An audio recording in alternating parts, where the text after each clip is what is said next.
आकाशवाणी छत्रपती संभाजीनगर केंद्र. ध्वनी चित्र.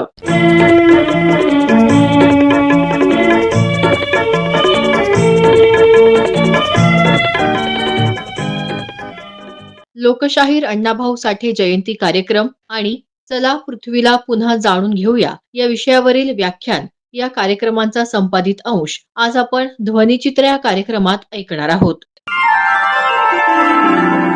डॉक्टर बाबासाहेब आंबेडकर मराठवाडा विद्यापीठाच्या वतीनं अण्णाभाऊंचे साहित्य आणि त्यातील तत्वज्ञान या विषयावर व्याख्यान झालं. यावेळी कोकणातील कणकवलीचे प्रसिद्ध साहित्यिक प्राध्यापक डॉक्टर सोमनाथ कदम यांनी मार्गदर्शन केलं. अण्णाभाऊ साठे यांच्या जीवनचरित्राबद्दल माहिती देताना ते म्हणाले, अण्णाभाऊवर खऱ्या अर्थाने लेनिन, गॉर्की, मार्क्स, त्यानंतर बाबासाहेब आंबेडकर यांचा फार मोठा प्रभाव होता. अण्णाभाऊ साठे हे असे एकमेव कदाचित साहित्यिक आहेत की जे स्वतः विचारवंत होते, अभ्यासक होते, लेखक होते, कादंबरीकार होते, कार्यकर्ते होते, कलावंत होते. अशा विविध बाजूने आपल्याला अण्णाभाऊंचं व्यक्तिमत्व समजून घ्यावं लागेल. अण्णाभाऊंनी खरं मराठी साहित्याचे सर्व प्रांत पादाक्रांत केले आहेत. कथा, कविता, लोकनाट्ये, कादंबऱ्या, लोकनाट्ये, त्याच्यानंतर वगनाट्ये, संकीर्ण साहित्य, पोवाडे या सगळ्या साहित्य प्रकाराच्या माध्यमातून अण्णाभाऊंनी एक तात्विक विचार मांडलेले आहेत. म्हणून त्यांच्या साहित्याच्या पानापानामध्ये आपल्याला नवीन विचार, समाज प्रबोधनपर विचार आणि परिवर्तनवादी चळवळीला पूरक अशा पद्धतीचं लेखन सापडतं. अण्णाभाऊंनी जी कथेतली पात्र रेखाटलेली आहेत, मग ते सापळा कथा असेल,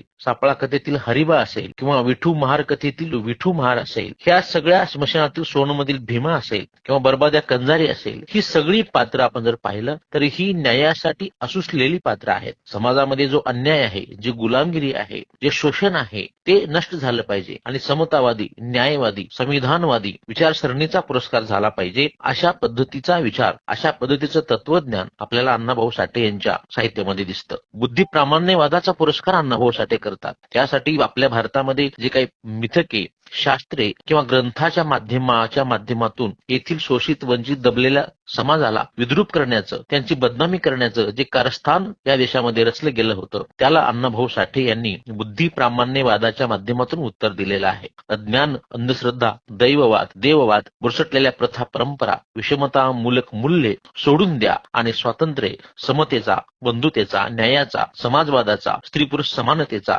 विज्ञान निष्ठेचा पुरस्कार करा. हेच अण्णाभाऊ साठे यांच्या साहित्याचं सारांश आहे. म्हणून त्यांनी अंधश्रद्धेला मुठमाती देणाऱ्या कथा लिहिल्या. देवाच्या नावावर ज्या मुरळी, जोगतीनी सोडण्याची जी परंपरा होती, ती परंपरा नष्ट करण्याचा संदेश त्यांच्या कवितेतून, त्याच्या कथेतून आपल्याला मिळतो. अण्णाभाऊंचा स्मशानातील सोनमधील भीमा जो आहे, तो भीमा गरीब आणि श्रीमंत यांच्यातील अंतर स्पष्ट करतो. मरावं तर श्रीमंतानं आणि जगावं तर गरीबानं, किंवा भूत असतात ती लोकवस्ती, स्मशानात नव्हे, अशा पद्धतीचे अण्णाभाऊंचे विचार या पात्राच्या माध्यमातून अण्णाभाऊंनी खऱ्या अर्थाने क्रांती जागवण्याचं काम केलेलं आहे. अण्णाभाऊंची सोन्याचा मणी ही कथा बाबासाहेब आंबेडकरांच्या चळवळीला बळ देणाऱ्या बनाची आठवण करून देते. जग बदल घालून घाव सांगून गेले मला भीमराव, हा अण्णाभाऊंच्या एकूण साहित्याचा सारांश असं म्हटलं तरी ते वावगं ठरणार नाही. दैववाद सोडा, कर्मवादी बना, शोषण सहन करू नका, गुलामाला गुलामीची जाणीव करून द्या, म्हणजे तो बंड करून उठेल. हा बाबासाहेबांचा विचार अण्णाभाऊंनी स्वीकारला आणि जी काही मिथक या देशामध्ये स्वीकारलेली होती ती त्यांनी गाडून टाकली. उदाहरणार्थ, पृथ्वी शेषाच्या मस्तकावर तरलेली नसून ती दलितांच्या, तळहातांच्या हातावर तरलेली आहे, हा संदेश देऊन त्यांनी या देशामध्ये जे शेषनागाचं मिथक होतं ते त्यांनी पूर्णपणे पुसून टाकलं. आणि म्हणून बाबासाहेब आंबेडकरांच्या विचाराचा, मार्क्सच्या विचाराचा आणि महात्मा फुलेंच्या विचाराचा, राजर्षी शाहू महाराजांच्या विचाराचा आणि छत्रपती शिवरायांच्या विचारांचा प्रभाव अण्णाभाऊंच्या सर्व साहित्यामध्ये दिसतो. अण्णाभाऊंचे नायक हे खऱ्या अर्थानं परिवर्तनासाठी सज्ज झालेले आहेत. अण्णाभाऊंच्या नायिका ह्या अन्यायाविरुद्ध बंड करून उठतात, चारित्र्यासाठी त्या सन्मानाने जगण्याचा संकल्प करतात. आणि म्हणून अण्णाभाऊंच्या जयंती निमित्त या ठिकाणी अण्णाभाऊंचे भक्त होण्यापेक्षा त्यांचे सच्चे अनुयायी होणं, त्यांच्या साहित्याचा विचार समजून घेणं, हा मला वाटतं या जयंतीच्या निमित्तानं खऱ्या अर्थानं संदेश त्यांना आपण सर्वांनी घेतला पाहिजे. आणि अण्णाभाऊंचे विचार हे शोषित, वंचित, दबलेल्या समाजामध्ये घेऊन जाण्यासाठी अण्णाभाऊंनी जो मानवता धर्म शिकवलेला आहे तो समजून घेण्यासाठी बुद्धिवाद, विज्ञानवाद आणि मानवतावाद हा अण्णाभाऊंच्या साहित्याचा पाया होता. हे या निमित्तानं आपण समजून घेतलं पाहिजे. छत्रपती संभाजीनगर इथल्या मराठवाडा शिवप्रेमी वकील शिवजयंती आयोजन समिती आणि गुरु शिष्य जयंती महोत्सव संयोजन समितीच्या वतीनं लोकशाहीर अण्णाभाऊ साठे जयंती तसंच वकील संरक्षण कायद्यावर संभाषण सत्र गेल्या आठवड्यात घेण्यात आलं. औरंगाबाद उच्च न्यायालयाचे मुख्य सरकारी वकील अमरजित सिंह गिरासे यांनी यावेळी वकील संरक्षण कायद्याबाबत सविस्तर माहिती दिली. ते म्हणाले, वकिलांच्या संरक्षण या विषयावरचं मूलभूत बाब त्यांनी स्वीकारले किंवा वकिलांच्या मूलभूत संरक्षणाचा त्याच्यामध्ये उठाव करण्यात आलेला होता. आणि अजून एका गोष्टीचा मला उल्लेख करावासा वाटेल तो म्हणजे जेव्हा युनायटेड नेशन्सची conference on the prevention of crime and treatment of offenders ही जूनला 27 ऑगस्ट ते 7 सप्टेंबर 1990 ही परिषद झाली. त्याच्यामध्ये भारत हा देश त्या घेण्याच्या त्या कॉन्फरन्सचा आपण त्याचे दुसरं डेलिगेट असतो तर आपण त्याचे सिग्नेटरी होतो. त्याच्यामध्ये 16 आणि 17 या दोन प्रोजेक्ट्समध्ये वकिलांचं संरक्षण, वकिलांना त्यांच्या युक्तिवाद करणं आणि वकिलांना त्यांच्या न्यायासाठी लढण्याची अभिनव असते संरक्षण देण्याची बाब या आणि अशा सगळ्या गोष्टी आपल्यासमोर असताना जुलै 2020 मध्ये एका 41 वर्षीय मूळ कॉर्पोरेट गाड्यांचा स्वतः तो एका विशिष्ट बाबतीमध्ये प्रवेश करतोय आणि त्याचा युक्तिवाद करतोय म्हणून त्याची हॅरेसमेंट करण्यात आली. गुट्टू वामनराव आणि त्यांची सौभाग्यवती स्थिती नागमणी यांचा निर्घुण खून करण्यात आला. हे दोघं आंध्र प्रदेश मध्ये होते आणि एका विशिष्ट समुदायाच्या प्रकरणावरती त्यांनी केलेला युक्तिवाद करू नये म्हणून या अशा अनेक घटना घडल्या. आणि मग शेवटी समाजामध्ये की वकील हे का मूलभूत अधिकाराला सर्वसामान्य लोकांसाठी लढत असताना त्यांच्या संरक्षणासाठी विशेष कायदा अस्तित्वात येतो. आणि या प्रश्नाचा सगळ्या देशामध्ये जेव्हा उहापोह सुरू झाला त्याच्यामध्ये 2021 साली बाळासाहेब इंडियाने एक प्राथमिक स्वरूपाचं एक कायदा ड्राफ्ट तयार केला होता आणि तो ड्राफ्ट सरकारकडे पाठवला.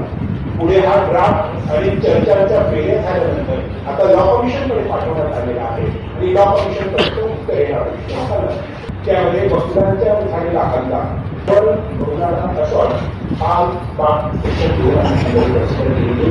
चारमध्ये अशा 5 मध्ये अशा जर तुम्ही हल्ला केला तर त्याला 6 महिने ते 2 वर्षापर्यंतची शिक्षा आणि प्रिव्हियस हर्ट असेल म्हणजे गंभीर गुन्हामध्ये झालेला असेल त्याची शिक्षा 5 वर्ष ते 7 वर्षापर्यंत. त्याच्यामध्ये कॉम्पेन्सेशन देण्याची तरतूद केली आणि अशा प्रकारचं खोटी हे केलं तर त्या बाबतीत त्या काही बाबतींचा याच्यावर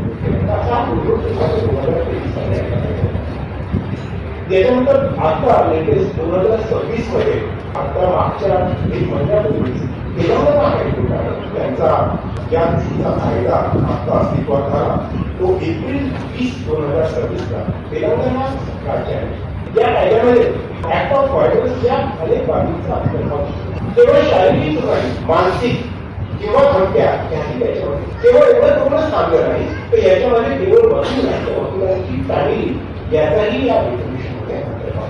केवळ एखादा कृत्य करणारा नव्हे त्याला सामील असणारा किंवा त्याला अवेअरमेंट करणारा म्हणजे याचा कट असणारा हा सुद्धा या गुन्ह्यामध्ये 2 प्रकारच्या केले. या गुन्ह्यामध्ये पॉझिटिव्ह ऑफेन्स होता, नॉन वेगेबल होता. याच्यामध्ये शिक्षा 3 वर्षापासून 5 वर्षापर्यंत केली. यामध्ये 2 मागे अजून कौतुकाच्या होत्या. एक यामध्ये जो विक्टीम आहे त्याच्यावर हल्ला झालेला त्याला कॉम्पेन्सेशन देणं हा एक बाब त्याच्यामध्ये आणि दुसरी बाब त्याच्यामध्ये ती म्हणजे या एखाद्या कार्यालयात दुसऱ्या कार्यालयात किती त्याने गुंतवणूक असेल त्या तिथं केलेलं काही नुकसान असेल तर त्याचा मात्र रिझल्ट करून आता नवीन कायदा आलेला आहे त्या सगळ्याच बाबतीचा दंड त्याच्याकडनं वसूल करण्यात यावा. केवळ कॉम्पेन्सेशन आहे तर त्या बाबतीचे दंड त्याच्याकडनं वसूल करण्यात यावा अशी या कायद्यामध्ये. पण हा कायदा केवळ वकिलांचं संरक्षण इथपर्यंतच मर्यादित राहिला नाही. प्रगतीशील ज्येष्ठ नागरिक सेवाभावी संस्थेच्या वतीनं गीता भवनात मागच्या आठवड्यात चला पुन्हा पृथ्वीला जाणून घेऊया या विषयावरच्या व्याख्यानाचं आयोजन करण्यात आलं होतं. सुप्रसिद्ध खगोलशास्त्रज्ञ डॉक्टर श्रीनिवास औंधकर यांनी यावेळी मार्गदर्शन केलं. ते म्हणाले, तो पृथ्वी विज्ञान आणि तो पृथ्वी विज्ञान संघाला म्हणजे एकीकडे अंतराळ विज्ञानाचा वेध घेण्याचा माणसाने प्रयत्न केला पण पृथ्वी विज्ञानाच्या अनुषंगाने काम करायला देखील ही अलीकडच्या काळातली जी 20 वर्ष असणार आहेत जे सांगितलं जातात या 20 वर्षामध्ये, आगामी 20 वर्षामध्ये पुन्हा पृथ्वीला समजून घ्यायची संधी मिळणार आहे. म्हणजे माझ्या मते जेवढे विषय आपण शिकतो, आजचा कम्प्युटर जे काही टेक्नॉलॉजी या सगळ्या गोष्टी असतील, त्या सर्व विषयाला पुन्हा पृथ्वीला समजून घेण्याकरता या सगळ्या शास्त्राची गरज भासते, म्हणजे भासतेच. आत्ताच विषय होता की क्लायमेटॉलॉजीमध्ये काम करताना फोरकास्ट जेव्हा येतं की हवामान अंदाज जेव्हा सांगतो आपण, त्यामध्ये पूर्वीच्या काही आम्हाला अंदाज घेताना काही त्रुटी आमच्या फोरकास्टमध्ये येत होत्या. पण आता साधारणतः 10 दिवस आपल्याला मॉडेल जे आहे ते ॲक्युरेट झालेलं आहे. तो ट्रेंड किती तासा असेल, किती पाऊस पडेल, इथपर्यंत आता खूप छान ट्रेंड आपल्याला आता माहिती उपलब्ध होते आहे. या ठिकाणी मी आता दाखवताना लक्षात आलं असेल की या ठिकाणी आता एक वेदर हा एक विषय इथं खाली घेतलेला आहे आणि त्यामध्ये साधारणतः वेदर म्हटल्यानंतर त्या ठिकाणी डेली अपडेट आपण जर आता तो ट्रेंड बघतो, तापमानवाढीचा सगळ्या जे काही गोष्टी असेल सगळ्या नोंदी तिथं मिळण्याकरता जे काही गोष्टी आता जो सॅटेलाईट डाटा आपण घेतो आहे हा ट्रेंड असणारच आहे. त्यावेळेस त्या व्यतिरिक्त आपण ज्या पृष्ठभागावरती पृथ्वीच्या जातो आहे तो डेटा जे आपलं फॉरेस्ट कव्हर आहे का, बाकीची जी काही शहरं वाढलेली आहेत त्याचं कसं एकूण ॲग्रोनॉमी किंवा बाकी शहर विकसित होत आहेत का, या संदर्भातला डेटा देखील आपल्याला गोळा होतोच आहे. क्लायमेट व्हेरिएबिलिटी चेंज जो म्हणला गेला साधारणतः 20 वर्षाचा आपण डाटा गोळा केल्याशिवाय क्लायमेटवरती बोलता येत नाही. आणि मग साधारणतः हा जर ट्रेंड राहिला तर येत्या 20 वर्षामध्ये क्लायमेट काय सांगतं या गोष्टीकरता आपण पाहताना तो विषय देखील अजूनही पूर्णपणे आपल्याला अज्ञात, आपण पूर्णपणे आपण मास्टरी मिळवलेली आहे असं सांगता येत नाही. त्या व्यतिरिक्त ग्रीन हाऊस इफेक्ट आहे, कार्बन सायकल आहे, आपल्याकडे जी जैविक विविधता आहे त्या सगळ्या समजून घेण्याचा तो एक पॅटर्न वेगळाच आहेच आहे. आणि 77च्या नंतर साधारणतः 84-85ला आपल्याकडे विषय आला आणि त्यामध्ये म्हणलं गेलं की ओझोन डिप्लिशन झालेलं आहे. ओझोनचा एक लेअर जो आहे, वायू जो गॅस आहे त्या ठिकाणी कमी घट झालेली आहे आणि तो आपल्याला ग्लोबल वॉर्मिंगसारखा विषय जो आहे हा पुढे सरकला. आणि त्या वॉटर सायकल आज आपण बघतोय की शहरामध्ये पाण्याचं दुर्भिक्ष असेल, अनुषंगाने ज्या गोष्टी आहेत हे सगळं पाहताना आपल्याला या सगळे विषय जे आहेत हे येत्या 20 वर्षामध्ये पुन्हा आपल्याला समजून घेण्याकरता पृथ्वीलाच पूर्ण समजून घेणं आवश्यक आहे. पण हे सगळं समजून असताना आपल्याला एक वेगळा विषय राहिल्यावरती आणि तो आहे सन अर्थ कनेक्शन. सन अर्थ कनेक्शनमध्ये सन अर्थ कनेक्शन जे आहे हे पृथ्वी आणि सूर्याचं, म्हणजे सूर्यावरती काही घटनाक्रम होतो आहे आणि त्याचा थेट इम्पॅक्ट माझ्या पृथ्वीवरती अनुभवता येत आहेत. हा विषय देखील अलीकडच्या काळामध्ये बघतोय आपण की वेगवेगळ्या वेधशाळा, सोहो असेल, हिनोडे असेल, अनेक आपली देखील आदित्य L1 गेलेलं आहेच आहे. या वेधशाळाकडून जे डेटा येतो आहे त्यातून आम्हाला सूर्य समजून घ्यायची संधी मिळते आहे. आणि सगळ्या याच्यामध्ये बघितल्यानंतर लक्षात येतं की विश्व नेमकं आहे किती मोठं. मग ज्या विश्वाचा आपण पसाऱ्यामध्ये बघायला प्रयत्न करत आहोत आणि एक छोटीशी झलक त्यामध्ये तुम्हाला दाखवेल. आणि सूर्याच्या विषय मग अशी म्हणत की हॅबिटॅट झोन जो आहे या ह्याच्यामध्ये आत्ताच्या काही ताऱ्यांचं अध्ययन करताना ही पृथ्वी असताना काही ताऱ्यांभोवती पृथ्वीसारखे घटक मिळतात असं आता सिद्ध होत आहे आणि त्याचं देखील अध्ययन होत आहे.